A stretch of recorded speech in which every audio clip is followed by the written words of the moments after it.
இந்த உலகத்தில் இறக்கும்போது எதுவுமே நமக்கு சொந்தம் இல்லை என்கிற போது மண்ணுக்காக சண்டையிட்டு மாண்டு கொண்டிருக்கிறார்கள். அவர்களுக்கு அறிவு மேடை அறிக்கைன்னு ஒவ்வொருத்தனும் பேசுறான். ஒவ்வொரு அரசியல்வாதியும் ஒவ்வொரு ஆன்மீகவாதியும் ஆண் பெண் இரண்டு வழியே வேறு இல்லை.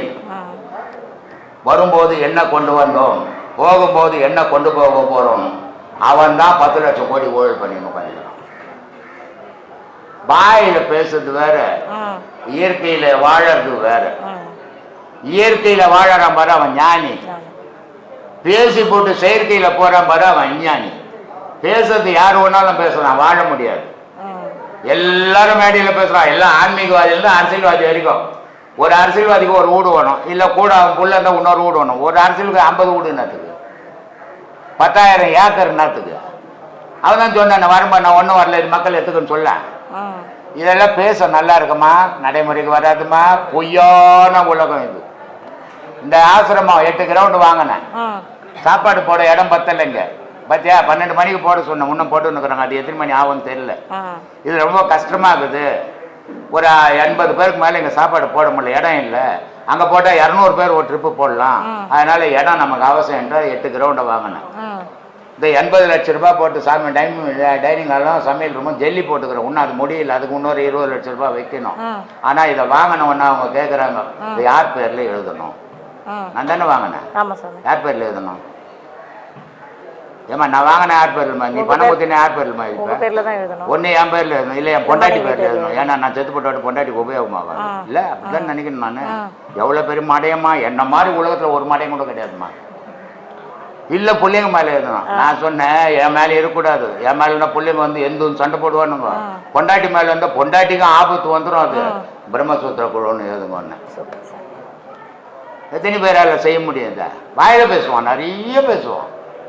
செயலால் முடியாதுமா. செயலால் கோடியில் ஒத்தனால தான் முடியும், எல்லாராலையும் முடியாது. ஆனால் எல்லாராலையும் பேச முடியும். ஒரு பொண்ணு வந்தது பார்த்தியா, ஒரு உபதேசம் வாங்கிச்சு. அது என்ன நினைச்சுன்னு வந்ததை கழுத்துக்கு செயினை கட்டி போட்டு போய் என்னது. இப்படி எத்தனை பேரால முடியும்? உன்னால் முடியுமா? முடியாது. அதனால ஒரு சில விஷயங்கள் நீங்க தானே சாமி தாலியை பத்தி இதுவா பேசுறீங்க, அப்புறம் எப்படி நான் கைட்டு கொடுக்க முடியும்? கொடுக்க கூடாதுமா. கொடுக்க கூட்டுக்காரர் வந்து என்ன ஒதிப்பாரு, அப்புறம் வம்புல போய் நான் மாட்டிப்பேன். நீ கைட்டி கொடுத்தேன்னு வரமாட்டாரு அவரு. என் பொண்டாட்டி இருந்து திருடுனேன்னு பிடிச்சி கொடுத்துருவாரு என்ன. அதனால வானா அந்த வம்பு, என் உடம்பு தாங்காதுமா, வயசானவன் நான். எப்பவுமே எந்த ஒரு செயலையும் நீ ஒரு விஷயத்த பேசுன மாதிரி செய்யணும். ஆனா பேசுற மாதிரி செய்தா ஜனம் மதிக்கல. அதனால அரசியல் வாயிலா என்ன பண்றான், பேசுறது ஒண்ணு செய்து ஒன்று செய்தா அவன் கூட ஒரு கூட்டமே போகுது இல்லையா.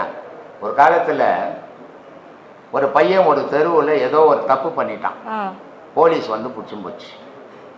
பிடிச்சும் பண்ணா அந்த பையனை இட்டுன்னு வரணும் இல்லையா. அந்த ஊர் தலைவர் இருப்பார் இல்லையா, அவர்கிட்ட போய் மைனை பிடிச்சும் போயிட்டான், இது மாதிரி இட்டுன்னு வரணுங்கன்னா தலைவர் முதல்ல கேட்பாரு, பையன் என்ன பண்ணாது, போலீஸ் வந்து பிடிச்சது, ஏன் பிடிச்சது, என்ன பண்ணான், எல்லாம் கேட்டுக்குன்னா அவர் போலீஸ் ஸ்டேஷன் போவார்.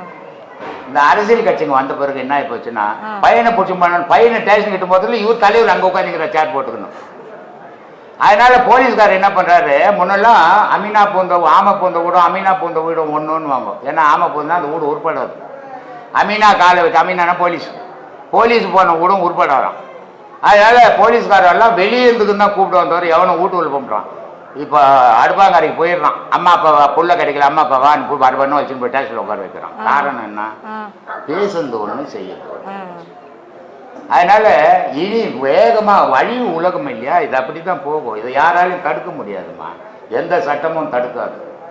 சட்டம் வந்து மனுஷனுக்கு ஏற்ற மாதிரி வளைஞ்சு கொடுத்துக்கினே போகும். சட்டம் சட்டமா நிற்காது.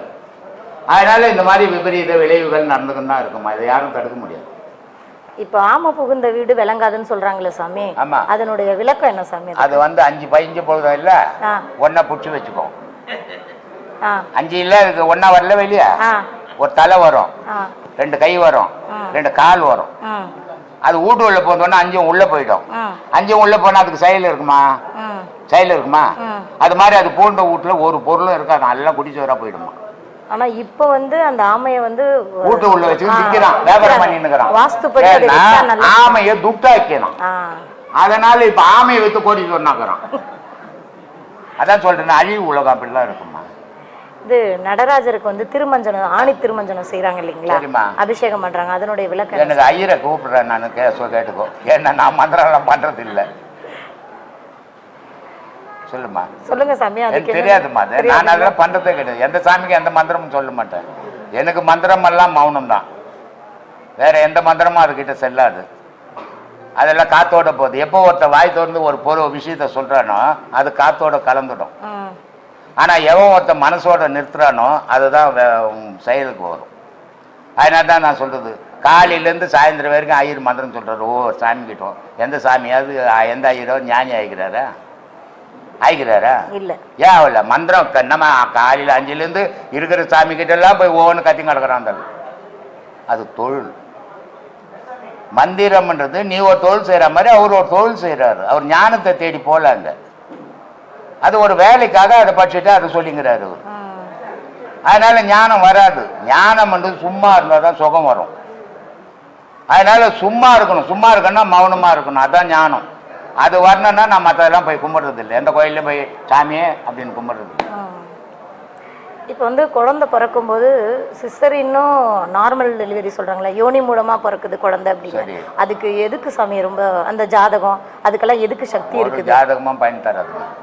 இல்ல யோனி மூலம் வர்ற குழந்தைக்கு சக்தி இருக்குதுங்களா? இல்ல அந்த லகான் கோழி இருக்குது தெரியுமா? லகான் கோழி நாட்டுக்கோழி இருக்குது.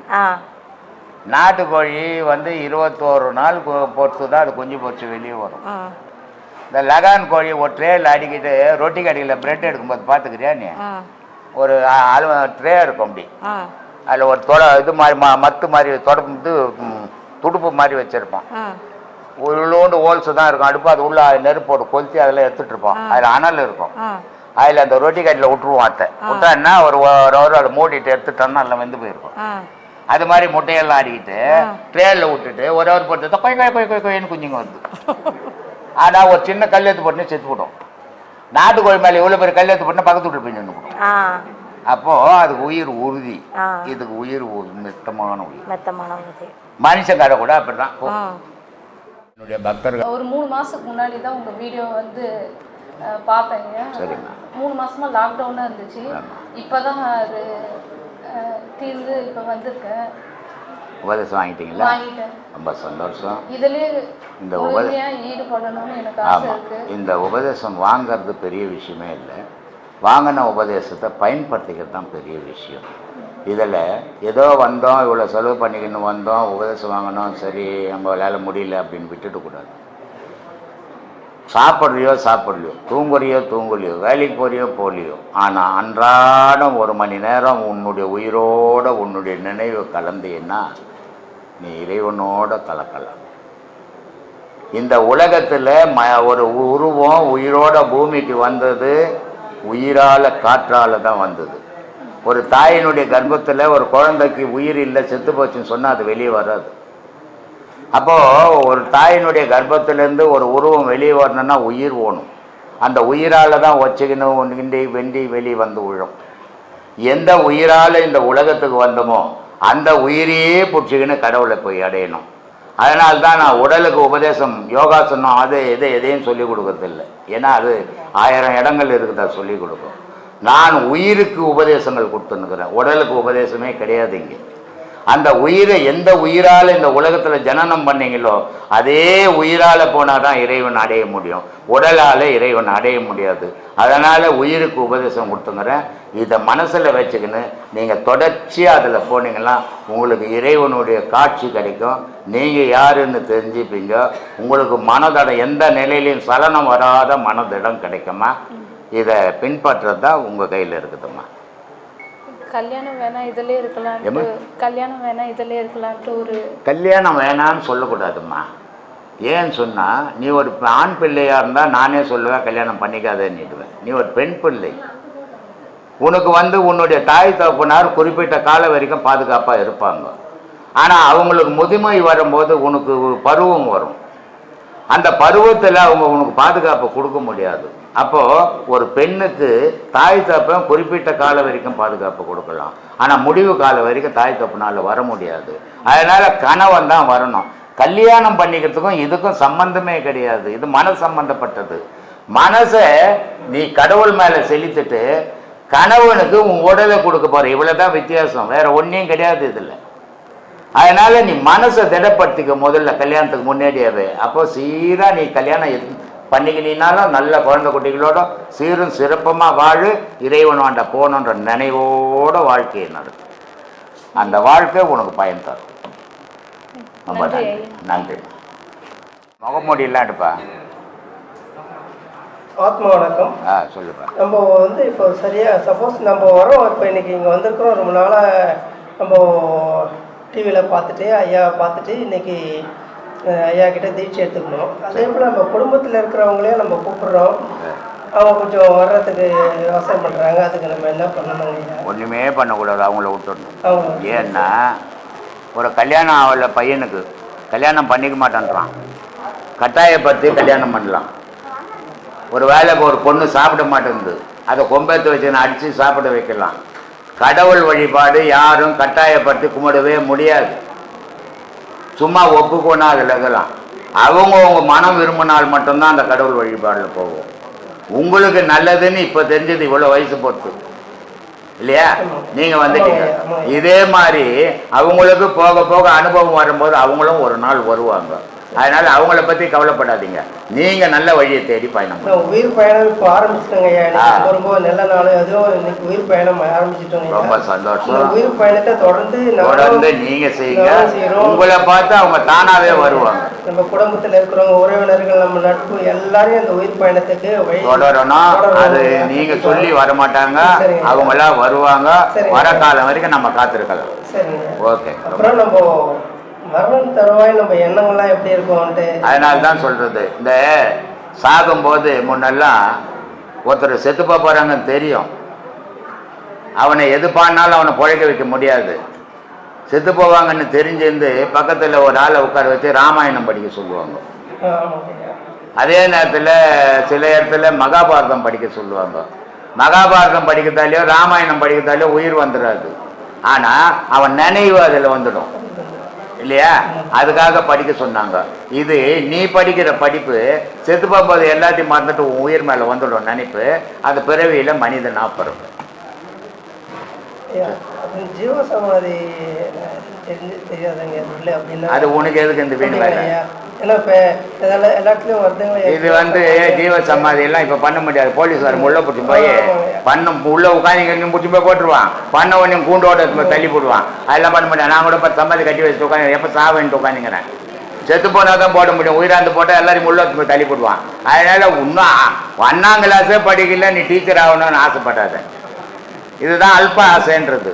இது மாதிரி ஆசைப்படாத. முதல்ல அதில் பயணம். நாளைக்கே போட்டிங்கன்னா எங்க ஜீவ சமாதி ஆகுது, துடுக்காட்டில் தான் இப்போ பதிப்பாங்க.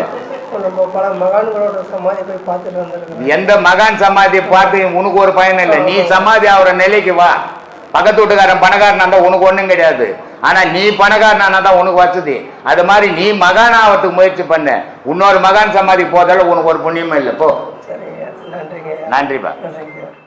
உபதேசம் வாங்க நினைக்கிறான். சரிம்மா. என்னை செய்தாப்பட்டு வரேன். சரி. என் பேர் மீரா. நான் எதுக்காக பிறந்திருக்கிறேன், நான் எது இந்த பூமியில், நான் யார், நான் எதை நோக்கி பயணம் செய்கிறேன், என்னுடைய இலக்கு என்னன்னு தெரியணும் எனக்கு. என்ன வயசுமா? எனக்கு 63. 69 வயசு. 63. 63.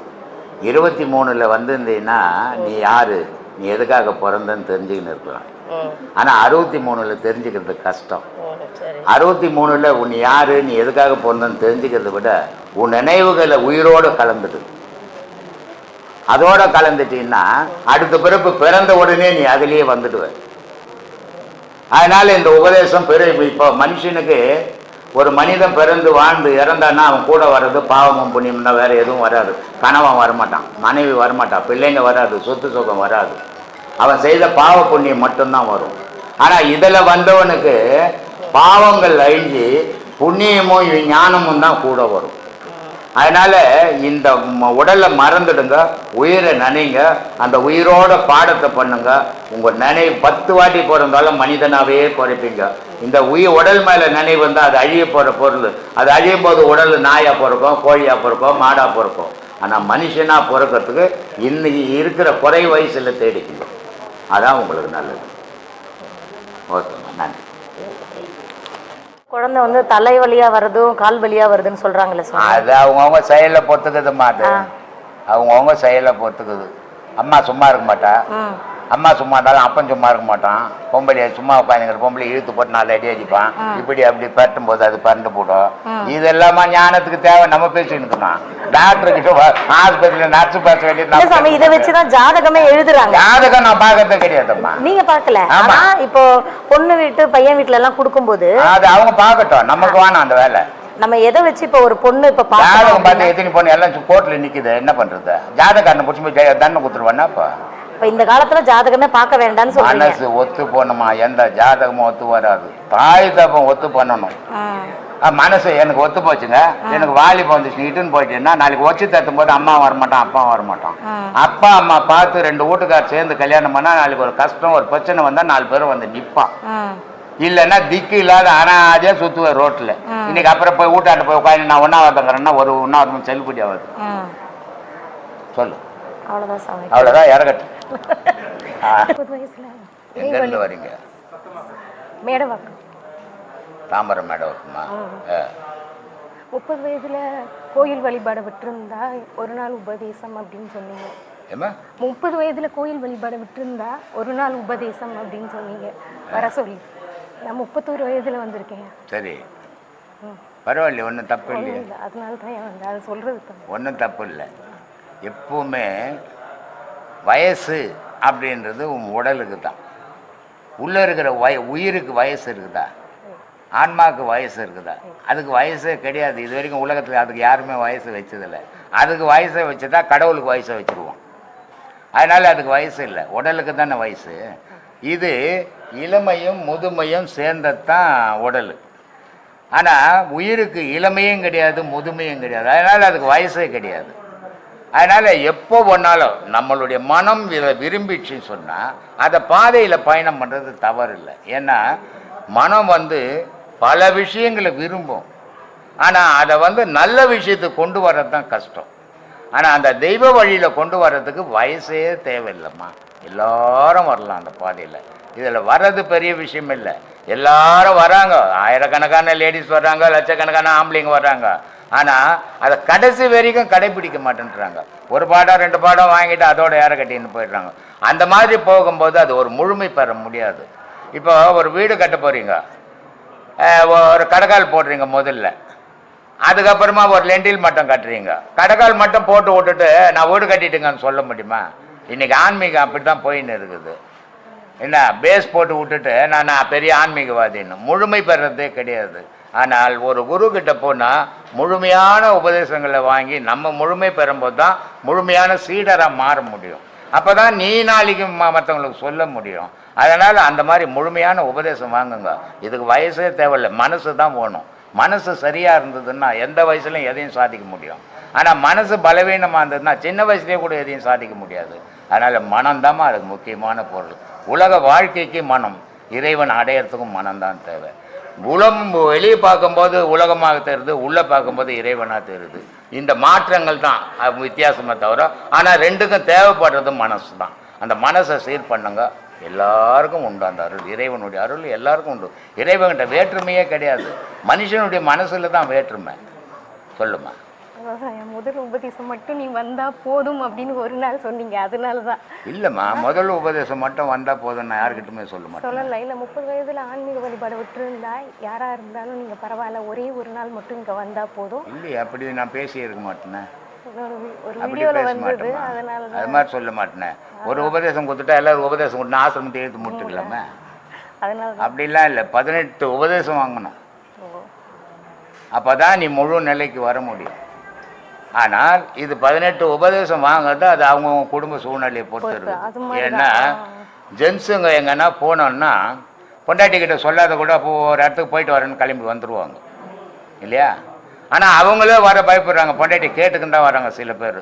ஏம்மா போட்டா வேணாமா, நீ சொன்னீன்னாட்டம்மா போவேன் அப்படின்னு சில கனவுமாரங்கள் வராங்க. ஆனால் கணவனுங்களுக்கு இந்த கதி. லேடிஸ் அப்படி போகவே முடியாது, நினச்ச உடனே போக முடியாது. எங்கேயும் கணவன்கிட்ட சொல்லணும், பிள்ளைங்கிட்ட சொல்லணும், பொண்ணுக்கிட்ட சொல்லணும், அப்பா அம்மா கிட்ட சொல்லணும். இவ்வளோ சிக்கல் இருக்குது. அதுவும் வர்றது வழியே பார்த்து நேரங்காலம் பார்த்து வரணும். ஆம்பளைக்கு அதெல்லாம் கிடையாது. அவனே பயப்படுறான், பொம்பளைங்க பயப்பட மாட்டாங்களா? அதனால் உங்களுக்கு மனசு எது பிடிக்குதோ அதை நாடுங்க. அதுதான் நிம்மதியை தரும். யார் சொல்கிறதையும் கட்டாயத்துக்காக எதையுமே செய்யாதீங்க. செய்தீங்கன்னா உங்களுக்கு நிறைவே கிடைக்காது.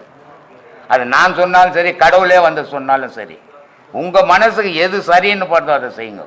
அதுதான் உங்கள் வாழ்க்கைக்கு நிம்மதியை தரும். அவர் சொன்னாருங்க அதனால் செய்துங்க, கடவுள் சொன்னாருங்க செய்யணும், யார் சொன்னாலும் உங்களுக்கு நிம்மதி கிடைக்காது. உங்கள் மனம் சொல்கிறது தான் நிம்மதி கிடைக்கும். அதனால் உங்கள் மனம் சொல்கிறபடி நீங்கள் வாழுங்க. சந்தோஷம். இறைவனோட கலக்கும்போது ஒரு பேரின்பம் கிடைக்குது அப்படின்னு சொல்கிறாங்க. அது சித்தர்கள் பாடல்களில் ஏதாவது தெளிவாக விளக்கியிருக்காங்களா நமக்கு? அந்த பேரின்பம்னா என்ன, எப்படி இருக்கும் அப்படின்னு? நீ அதில் போய் ஒரு விஷயத்தை நீ உண்மையாக உணரணுன்னா 1000 பேர் 1000 சொல்லியிருப்பாங்க. அதை நீ தெரிஞ்சுக்கணுன்னா நீ போய் பார்த்தா தான் தெரிஞ்சுக்க முடியும். நீ போய் பார்க்காத அதை கடவுளை பற்றி ஏதாவது யாராவது விளக்க முடியுமா? இல்லை, விளக்க முடியாது. இருந்தாலும் அவங்க பாடல்களை ஏதாவது விளக்கியிருக்காங்க. 1000 பாடல் இருக்குது. ஆனால் சித்தர்கள் பாடலை எல்லாம் தெரிஞ்ச ஒரு ஆன்மீகவாதி உலகத்தில் இங்கே யாரும் கிடையாது. ஏன்னா சித்தர்கள் பாடல் 1000 பாடல்னா ஒரு 10 பாடல் தான் தெரிஞ்சிக்க முடியும். மீதி பாடலாம் அவங்களால தான் விளக்கம் சொல்ல முடியும், எல்லாராலையும் விளக்கம் சொல்ல முடியாது. சரிங்க சாமி. 3000 பாடல் எழுதிக்கிறார் திருமூலர், விளக்க உரை எழுதிக்கிறாங்க, ஆனால் செட் ஆகலை. அதனால முதல்ல அதெல்லாம் தேடி என்ன பண்ண போறீங்க? இல்லை, இப்போ உபதேசம் வாங்குறதே உபதேசம் வாங்கி முதல்ல உங்களை தேடுங்க. நீங்க யாருன்னு ஆராயுங்க, உங்க மனசை ஒரு நிலையில நிறுத்துங்க, அதுக்கப்புறம் இதெல்லாம் தேடுங்க. அப்பதான் இதெல்லாம் உபயோகமாகும் உங்களுக்கு. இப்போ போய் அதில் கையை வச்சிங்கன்னா உங்களை மறந்துடுவீங்க. அதையே தான் பேப்பரா தேடின்னு தெரிவிங்க. சரிங்க சாமி. இல்லை, பேரின்பம்ங்கிறாங்க. அதாவது பேரின்பம்ன்றத விளக்க முடியுமா? கல்யாணம் ஆயிடுச்சு உங்களுக்கு? ஆயிடுச்சு சாமி. கனவு மனைவி சேர்ந்தீங்கல்ல முதல்ல இருவல, அது ஒரு இன்பம் இருந்ததுல்ல, கொஞ்சம் காட்டு பார்க்கலாம் எப்படி இருக்குதுன்ட்டு. எல்லாருமே பார்க்கட்டுமா? இல்லை, அதை காட்ட முடியாது. இன்பம்ன்றத அவன் அனுபவிக்கிறது பேரின்பமா சிற்றின்பமான்றத எடுத்து காட்டுறது இல்லை. எப்படி இருக்கும்னு கேட்டா எப்படி அது? இந்த பொருள் மாம்பழம் இப்படி இருக்கும்பான்னு காட்டலாம், கொய்யாப்பழம் இப்படி இருக்கும்பான்னு காட்டலாம், ஆப்பிள் இப்படி இருக்கும்பான்னு காட்டலாம், பிரியாணி இப்படி இருக்கும்னு காட்டலாம். இன்பத்தை போய் எப்படி இருக்கும்னு யாரும் எவனால காட்ட முடியும்? அவன் அனுபவிச்சால் மட்டும்தான் தெரியுமே தவிர மற்றவனுக்கு காட்டுற பொருள் இல்லை அது இன்பம். அதனால அது எப்படி இருக்கும் ஏதா இருக்குன்னு கற்பனைக்கெல்லாம் போகாதீங்க. நீங்க அனுபவிச்சு பாருங்க எதையுமே, அப்பதான் உங்களால உணர முடியும். எவன் சொன்னாலும் கேட்காதீங்க. நீங்க நான் அனுபவிக்கணியா, அதை உண்மையா பொய்யான்னு தெரிஞ்சுக்கினியா அப்படின்னு நீ பயணம் பண்ணு. அப்பதான் உன்னால உணர முடியுமே தவிர அவர் சொன்னாருங்க இப்படி இருக்கனாருங்க இவர் சொன்னாருங்கன்னா எவராலையும் சொல்ல முடியாது. அத்தை கடவுள் எப்படி இருக்கிறாரு? ஜோதி வடிவமா இருக்காரு. யார் சொன்னது உனக்கு? நீ பாத்தியா? நான் பார்க்கல. சொன்னது தானே. ஆன்மா எப்படி இருக்குது? ஆன்மா தான் நீங்க தான் சொல்லியிருக்கீங்க. நான் சொன்னதை விட்டுடுப்பா. நான் பார்த்ததில்ல. நீ பார்க்கல. நீ முதல்ல அதை பாரு, அப்பதான் அது இதெல்லாம் தெரியும். அதையே பார்க்காத இதெல்லாம் தெரியாது. ஏன்னா அதெல்லாம் பெரிய விஷயம். பேரின்பன்றது பொண்டாட்டி புள்ள சொத்து சொகம் தொழில் எல்லாத்தையும் இழந்தாதான் பேரின்பம் கிடைக்கும். சிற்றின்பம் இங்க வாழும் போதே கிடைக்கும். நீ எதை விரும்புறியோ அதுக்கேற்ற மாதிரி நீ மாறணும். விடுவானா எனக்கு பொண்டாட்டி வானா, இனிமேல் நான் பேரின்பத்தை அடையணும், எனக்கு சொத்து சுகம் எது வேணா எல்லாத்தையும் எழுதி யாருக்கிட்ட கொடுத்துடணும். அப்பதான் பேரின்பத்துக்கிட்ட போக முடியும். பொண்டாட்டி கூட புள்ள கூட அம்மா கூட அப்பா கூட தொழிலில் வாழ்ந்துக்கின்னு பேரின்பம் அடையினா ஒருபோதும் அடையாது. ஏமாத்திக்கணும் ஒன்னா இருக்கலாம். எவந்த கொம்பனாலையும் அடைய முடியாது. ஓகே. இப்போ நாங்கள் பாடம் பண்ணுறோம். பாடம் பண்ணின்னு இருக்கும்போது அந்த உணர்வில் இருப்போம். பாடம் பண்ணுறாங்க, வெளியில் வேலைக்கு போகிறோம். இப்போ இதே இதில் நம்ம வெளியில் கூட அதே உணர்வில் இருக்க முடியுமா, இல்லை அதுலேருந்து வெளியில்? நான் பல வீடியோக்களில் சொல்லியிருக்கிறேன். நீ எங்கே இருக்கிறியோ அங்கே அதுவாக இருக்கணும். ஒரு கோவிலில் போய் சாமிக்கிட்ட நின்னீன்னா நல்ல பக்தனாக இருக்கணும். ஒரு குரு கிட்ட வந்து நின்னீன்னா நல்ல சீடனாக இருக்கணும். அப்பா அம்மா கிட்ட போய் நின்னீன்னா நல்ல புள்ள பொண்ணாக இருக்கணும். தொழிற்சாலையில் போனால் நல்ல தொழிலாளியாக இருக்கணும். நான் ஆன்மீகத்தில் போகிறேங்கன்னுட்டு வேலை செய்கிறதுல போய் காட்டினீங்கன்னா சம்பளம் கொடுக்க மாட்டோம், வேலை கொடுத்து ஏற்றிடுவோம். எங்கே இருக்கிறியோ நீ அங்கே அதுவாக மாறிக்கணுமே தவிர எல்லா இடத்துலையும் நீ ஒரே மாதிரி இருந்தீங்கன்னா உன் வாழ்க்கையை நடத்த முடியாது. அது பாதிக்கும் ஒன்று. அதனால ஆன்மீகம்ன்றது நீ கண்ட இடத்துல செய்ய முடியாது. வீட்டில் எத்தனை பாடம் வாங்கியிருக்கிற நீ? 2 பாடம். முதல் பாடம் ஒன்றா நீ எங்கன்னா ரோட்டில் கூட செய்துங்களா. 2வது பாடம் அப்படிலாம் செய்ய முடியாது, ஒரு இடத்துல உட்காந்து தான் செய்ய முடியும். அப்போ நீ வீட்டில் தான் செய்ய முடியும், வேலை செய்கிற இடத்துல செய்ய முடியாது. அதனால் அங்கெல்லாம் போய் இதெல்லாம் செய்யக்கூடாது. காலையில் எழுந்தியா 2 மணி நேரம் உட்காந்தியா பாடம் பண்ணியா அதோடு முடிச்சுட்டு சாப்பாடு கிப்பாட்டை செய்து எடுத்துன்னு வேலைக்கு போயிடணும். அங்கே வேலை செய்யிட்டு வந்து வீட்டுக்கு வந்து தான் நீ பாடம் பண்ணணுமே தவிர வேலை செய்கிற இடத்துலலாம் இதை காட்டவே கூடாது. 40 வருஷம் நான் ரயில்வேல வேலை செய்தேன். நான் யாருன்றது தான் அங்கே தெரியாது. கூப்பிடுவாங்க சாமியாரன்னிட்டு.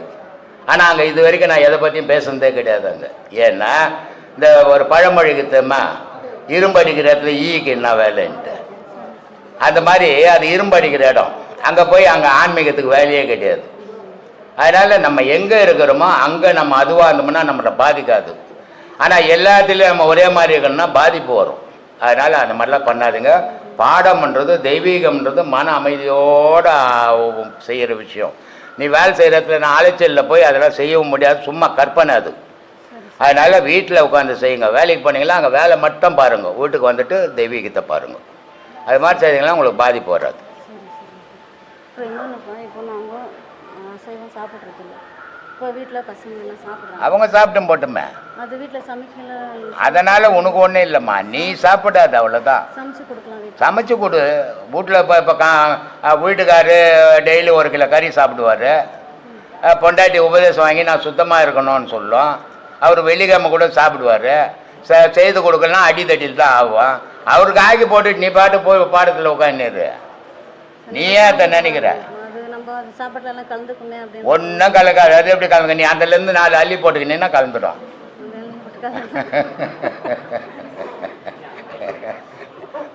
அதனால அதெல்லாம் கலக்காது. அவங்களுக்கு எங்கள் வீட்டில் கூட சாப்பிடுவாங்க. எங்கள் வீட்டில் ஆம்பளைங்க யாருமே சாப்பிட மாட்டாங்க. ஏன்னா எல்லாரும் உபதேசம் வாங்கியிருக்கிறாங்க. லேடிஸுங்க சாப்பிடுவாங்க. அதனால எனக்கு ஒன்றும் பாதிப்பு கிடையாது. நீ எத்தனை சாப்பிட்டு போ, எனக்கு என்ன போச்சு? நல்லதான் நான் சொல்கிறேன். எடுத்துக்கல போ. நீ அதை பற்றியே கவலைப்படாது. நீ சாப்பிடாது இரு. ஊரெல்லாம் உத்தமனா ஆக்கலாம்னு நினைக்காது. நீ உத்தமனா இரு, அவ்வளோதான் சொல்லுவேன் நான். சந்தோஷம். என்ன இறைவனுக்கு கொடுத்துடணும். இதை பாம்பாட்டி ரொம்ப அழகா சொல்றாரு. தியானம்ன்றது எப்படிப்பட்டதுன்னா, அடப்போட பைத்தியக்காரா, உடல் பொருள் ஆவி 3ம் தானம் வாங்கி எங்கள் சட்குருன்றான். இந்த 3 கடவுள்கிட்ட போச்சுன்னா உனக்கு என்னாகுது? ஒன்றும் உந்து இல்லை. இங்கே நீயே கடவுள் ஆயிட்ட. அதான் தியானம். கண்ணு மூடின்னு உட்காந்துக்கிட்டா தூக்கத்தில் கூட கண்ணு மூடின்னு தூங்கிடுறோம். தியானம் ஆயிடுமா? மாடு கண்ணு மூடின்னு பார்த்தவங்க தியானம் வந்தா? நாய் சோறு போட்டுனா நல்லா துண்ணு போட்டு வாசி போட்டு நல்லா சுகமாக கண்ணு மூடின்னு தூங்க தியானம் வந்தா? தியானம்ன்றது வேறம்மா. தியானம்ன்றது அவ்வளோ விளையாட்டு விஷயம் இல்லை, ரொம்ப கடினம். அது ஒரு ஸ்டெப்பாக தாண்டி போகணும். நீ எவ்வளோ படிச்ச? எம்சிஎம் படிச்சுக்கிற 1ஆம் கிளாஸ் படிச்சுட்டு இந்த வேலைக்கு போகிறதானே நீ போக முடியுமா? இது இப்போ அப்படித்தான் நினச்சிக்கிறாங்க. 1ஆம் கிளாஸ் படிச்சுட்டு இப்போ எல்லாம் கம்ப்யூட்டர் இதில் வேலை செய்துங்கிறான் மாதிரி நினச்சிக்கிட்டு இருக்கிறது. ஆனால் செய்ய முடியாது இல்லை. அப்போ செய்யணும்னா அதுக்கு நிறைய ப்ராக்டிக்கல் தாண்டி போகணும். அதே தான்மா தியானம். தியானம்ன்றது அவ்வளவும் தாண்டனால் தான் தியானம் வருமே தவிர சும்மா நீ நினச்சிக்கின்னு நான் தியானம் பண்ணுற விளக்க கொளுத்துக்குன்னா நீ விளக்க கொளுத்திக்கும் போது ஒரு பூனை ஓடிச்சுன்னு எலி ஓடிச்சுன்னா விளக்க தள்ளி பெட்டை கொளுத்திட்டு போடும். கட்சியில் நீ துணியெல்லாம் எரிஞ்சு போய் வெளியே ஓடியாருவோம். ஐயோ குய்யோன்னு தியானம் பண்ணின்னு. அதனால அது மாதிரிலாம் பண்ணாதீங்க. தியானம்ன்றது அந்த விளக்கு ஒரு அடையாள பொருள். உண்மையான விளக்கு உங்களுக்குள்ள இருக்குது, அது எரியறதை நீங்க பார்க்கணும். அதான் தியானம். புரியுதா? அப்படி பண்றதுக்கு பல கஷ்டப்பட்டு போனோம். வயிற்று பழுப்பு தானே இப்ப நீ படிச்சது. ஒன்னு அறிவு படிக்கல. வயிற்று படிப்பு எல்லாராலையும் படிக்க முடியும். அதுக்கே இவ்வளவு சிரமப்பட்டீங்களே. அறிவு படிப்பு படிக்கிறதுக்கு எவ்வளோ சிரமப்படணும், அவ்வளோ ஈஸியாகவே கிடச்சிடாது. ஆனால் ஜனங்க என்ன நினைக்கிறதுனா அதெல்லாம் உலகத்தில் கஷ்டங்க, இதாங்க ஈஸி, இதான் உலகத்துலேயே இருக்கிறதுலே கஷ்டம். அதனால் அதை கஷ்டம்னு நினைக்காம நான் கடவுளை அடையணுன்ற வைராகியத்தோடு போனீங்கன்னா வெளியே கொளுத்தின விளக்கு உங்களுக்குள்ளே எரியறதை பார்ப்பீங்க. அதான் தியானமா. இப்போ அடுத்த பிறவியில நம்ம எனக்கு பிறவியே வேண்டாம், நம்ம கடவுளே அடையணும்ன்றதுக்கு அதுக்கு நம்ம அடுத்த பிறவி இருக்குதுன்னு சாட்சி இருக்குதா? அதான் இருக்குதுன்னு தெரியாது நமக்கு. இல்ல இருக்குதுன்னு சொல்லிக்கிறாங்க. முன்ன பிறவியில இருந்தேன்னு என்ன சாட்சிக்குதா? அதுவும் தெரியாது. இப்ப இருக்கிறது மட்டும்தான் நிஜம். இப்ப நீ செய்யறது மட்டும்தான் நிஜம். இதை நம்பிப்போ. அடுத்த பிறவி முன் பிறவி யோசிக்காத. யோசித்தீங்கன்னா குழம்பி போடுவேன். அதுதான் கடவுள்கிட்ட எப்படியாவது நம்ம அவ்வளவுதான். அது மட்டும்தான் உன் நினைப்பா இருக்கணும். இறைவா நான் உன்னை அடையணும். உலகம் போய் என் உடலும் போய் என் ஆன்மா மெய் நீயும் மெய் அப்படின்ற நினைவோட பயணம் பண்ணுங்க, அதை அடைவீங்க. போன பிறப்பு, அடுத்த பிறப்பு, முன் பிறப்பு இதை யோசிக்க இது எதுக்குமே அடையாளம் கிடையாது. ஏன்னா டாக்குமெண்ட்டை கொடுத்துக்குறாங்க, ஸ்கூலில் படித்த உடனே சர்டிஃபிகேட் கொடுக்குறாங்க வேலைக்கு போகிறதுக்கு. அது மாதிரி போன பிறப்பில் அடுத்த பிறப்பில் நீ போய் போமான்ட்டு சர்டிஃபிகேட்டை கொடுத்துக்குறாங்க. ஒன்றும் கிடையாது, சொன்னதை தான் கேட்டோம், நம்ம பார்க்கல. பார்க்கணுன்னா நம்ம செத்தா தான் தெரியும். என்கிட்ட ஒருத்தர் கேட்டார், சாமி செத்தா எம வார்த்தாம பிடிக்கும் போது நான் செத்துட்டு சொல்கிறேன் பாருங்க. ஏன்னா எம வார்த்தா வாகனம் வார்த்தான்னு எப்படி தெரியும்? நான் செத்தா தான் தெரியும். எதையுமே நான் அனுபவிச்சா தான் நிஜம் சொல்லுவேன் நான். அதனால அடுத்த பிறப்பை பற்றி இப்போ இருக்கிறது நிஜம். இப்போ இருக்கிற பிறப்பில் மனசை அடக்கி ஆசையை அடக்கி ஆண்டவனை தேட முயற்சி. இன்னொரு கடைசி சொல்லுமா. இப்போ வந்து செத்தவங்க வந்து இப்போ தாத்தா பாட்டிலாம் வந்து கனவுல வராங்க. அம்மாவுக்கு அடிக்கடி அவங்களோட அம்மா வந்து செத்து இறந்து ஒரு 2 வருஷம் கேட்டு போகிறாங்க, சொத்தெல்லாம் எங்கே வச்சுக்கிறேன்னு சொன்னாங்களா? இல்லைம்மா, டெய்லி ஆயா வராங்க, துட்டு எங்கே கொடுத்து வச்சுக்கிறாங்க, சொத்து எங்கெங்கே இருக்குதுன்னு சொல்லிட்டு போனோம்மா. கத்தியில் குத்திட்டு செத்து போடுறேன்னு தண்டனை வாங்கி கொடுத்துருவான் சாட்சி சொல்லி. மன பிரம்மை இது. செத்தவன் பிறந்தாச்சு, அவன் வளர்ந்துன்னுக்கிறான். இங்கே எங்க தாத்தா வருது, ஆயா வருது. நான் கூட எங்க அப்பா வருவாரான்னு 40 வருஷமா தேடுறேம்மா, கிடைக்கலம்மா. எங்க அப்பாவை தேடி பார்க்குற, ஒரு நாள் கனவுல கூட வரமாட்டான் அந்த ஆளு. ஆனா உங்க ஆயா டெய்லி வராங்க பாரு. தவளை வந்து பூச்சியை சாப்பிடுது சாமி. சரி. தவளையை பாம்பு சாப்பிடுது. ஆமா. பாம்பை மற்றொரு ஜீவராசிகள் சாப்பிட்றோம். இந்த இது இயற்கையின் நீதியை நீங்க எப்படி பாக்குறீங்க? இது வந்து சரியான, அதுக்கு பேர் தான் இயற்கை. ஒவ்வொரு பொருளுக்கும் ஒவ்வொரு உணவு தேவைப்படுது. உணவு இல்லைன்னா அந்த பொருள் இருக்காது. உணவுன்ற பொருள் உலகத்தில் இல்லைன்னு சொன்னால் ஒரே ஒரு உயிரினம் கூட இருக்காது. அப்போது ஒவ்வொரு உயிரினத்துக்கும் ஒவ்வொரு பொருள் தேவைப்படுது. அந்த பொருளை உபயோகப்படுத்திக்கிறது. இப்போ காட்டில் மான் இருக்குது, மானுக்கு பொருள் தேவை புல். அது புல் முளைச்சி புல்லை சாப்பிட்டு அது வாழுது. ஆனால் அதே காட்டில் வாழற சிங்கத்துக்கு மான் தேவைப்படுது இல்லையா? அதே காட்டில் வாழற கீரிப்புள்ளிக்கு பாம்பு தேவைப்படுது. அதே காட்டில் வாழற அந்த இந்த நாய்க்கு வந்து கீரிப்புள்ளை தேவைப்படுது. இது ஒன்றை தின்று இன்னொன்று வளருது. அதனால தான் அதை ஜீவராசிகள்னு சொல்கிறோம். ஆனால் மனிதன் வந்து அதிலிருந்து வேறுபட்டவன், புனிதமானவன். அப்போ இந்த புனிதமானவன் என்ன பண்ணணும்னா இன்னொரு உயிரை துண்ணு வாழக்கூடாது, உணவை சாப்பிட்டு வாழணும். அதுக்காக உனக்குன்னு சில தானியங்கள் இருக்குது. இப்போ 1.5 கிலோ புளிக்கு பசி எடுத்துக்கிச்சு, ஒரு 5 கிலோ துவரம்பருப்பு வாங்கி போய் வச்சு சாப்பிட்டு புளியை என்ன சாப்பிடுமா? முடியாது. அப்போ அதுக்கு எது தேவையோ அது சாப்பிடுது. ஆனால் அது சாப்பிட்றதுலாம் நீ சாப்பிட்டீங்கன்னா நீ மிருக குணங்கள் ஏற்படுது. அதனால் உனக்குன்னு சில பொருள்கள் தானிய வகைகள்னு இருக்குது, அதை சாப்பிடணும். இப்போ பசுமாட்டுக்கிட்ட போய் ஒரு 1.5 கிலோ கறி வாங்கி வச்சா சாப்பிடுமா? சாப்பிடாது. ஏன்னா அதனுடைய வழிக்கு புல் சாப்பிடும், பொட்டு சாப்பிடும், புண்ணாக்கு சாப்பிடும், இந்த மாதிரி ஒவ்வொரு ஜீவராசிகள். ஆனால் இந்த மனிதன் தான் மிருகம் சாப்பிட்றதெல்லாம் போய் சாப்பிட்டுட்டு இவன் மிருகமாக மாறிக்கின்னு வரான். அதனால் அதை விட்டு விலகணும். மனிதன் சாந்தமாக வருவான். மிருகத்துங்களை சாப்பிடும்போது அவன் ராஜசமாக தான் வருவான். அதை மாற்றவே முடியாது சாமி. கபில முனிவர் வந்து தன்னோட பார்வையால் எரித்து சாம்பலாக்கிய இடம்தான் ஆஷ் ஐலண்ட் அப்படின்ட்டு கூறப்படுது சாமி. அது உண்மை அப்படின்னு சொன்னாக்க வந்து இந்த பார்க்கடல் இந்த மாதிரி இடம்லாம் இப்போவே இருக்கா, இல்லை அதெல்லாம் வந்து எந்த பகுதியில் இருக்குது? எல்லா பகுதியிலையுமே எல்லாமே இருக்குது சாமி. இப்போ குஜராத்தில் ஒரு 7000 வருஷத்துக்கு முன்னே ஒரு ஸ்கூல் இருந்திருக்குது. அந்த ஸ்கூல் கட்டிடங்கள், அது பசங்க விளையாடுற கிரவுண்டு எல்லாமே கடலுக்குள்ள இருக்குது. அதை அப்படியே இந்தியா டுடேயில் ஃபோட்டோ எடுத்து இந்தியா டுடேயில் போட்டான். அவன் என்ன சொல்கிறான், அதனோட இதில் என்ன சொல்கிறான்னா, உலக நாகரிகத்துக்கே குஜராத்திலேருந்து தாண்டா போய் இந்தியாவிலேருந்து தாண்டா போயிருக்கணுன்றான். ஏன்னா அந்த அளவுக்கு அப்போவே அந்த கட்டடக்கலை செய்திருக்கிறான். 7000 வருஷத்துக்கு முன்னே அழியாமல் கடலில் இருக்குது. 7000 வருஷத்துக்கு முன்னே கோவில் கடலில் முழுகி போய்க்குது, அதுவும் இன்னும் அப்படியே இருக்குது.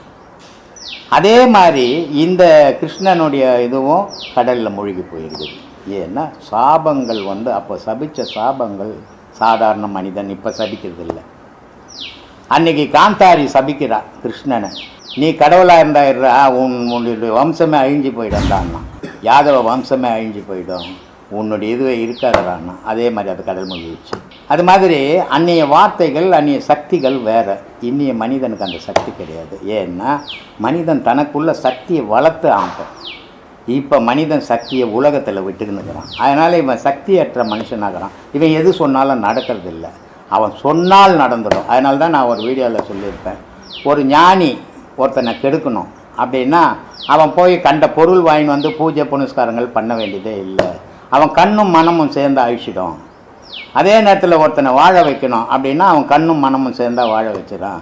ஆனால் மாந்திரிகம் மற்றதெல்லாம் அப்படி இல்லை. எல்லாம் வாங்கின்னு பூஜை புனஸ்காரங்கள் பண்ணி கிடக்கணும். அதில் நடந்தாலும் உண்டு, நடக்கலனாலும் இல்லை.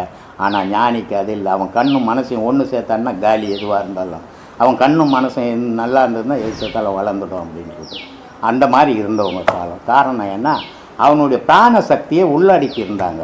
இப்போ பிராண சக்தியை உலகத்தில் விட்டுறான். அதனால் இவன் சக்தி இழந்து நடக்கிறான். அதனால் இவன் சொல்கிறது நடக்கிறதில்லை. அப்போ சொன்னதெல்லாம் நடந்தது. இந்த அமிர்த யோகம், சித்த யோகம், மரண யோகம், இதனால என்ன விளைவுகள்லாம்? ஒரு விளைவும் கிடையாது சாமி. இப்போ அமிர்த யோகம் நல்ல சுபிட்சமான வாழ்க்கை, மரண யோகம் செத்து போகிறது.